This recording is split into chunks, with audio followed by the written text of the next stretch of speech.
Daghang makita natong hinimbahon pero dili may nampuon. Usa may but pasabot ana ang uban naglibog man, mao ni siya. Makita natong hinimbahon sila pero wala sila nagkinabuhing may nampuon. Buot pasabot nga dili sila magampo sa di pa sila matulog ug mata. Magampo sila panahon sa Domingo lang, panahon silang pagsimba lang.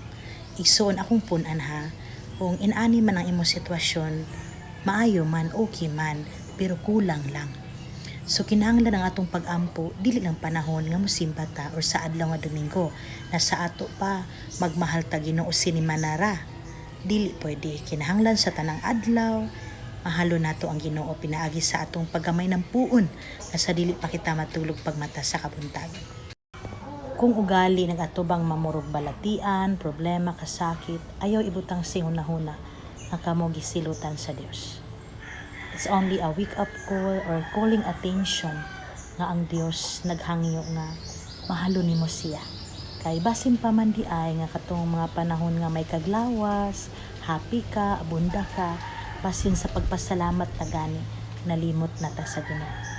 Tungod kay gipangga man ka sa Dios or gimahal ka niya, dili siya mosugot nga kalaglagan ang imong mapainan.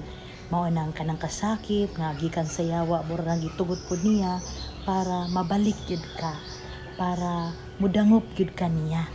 Nga gusto ang Ginoo nga ako jud ka, mahalon jud ka nako. Mao nang you have to thanks to God kung ugali nagsuffer man ka karon.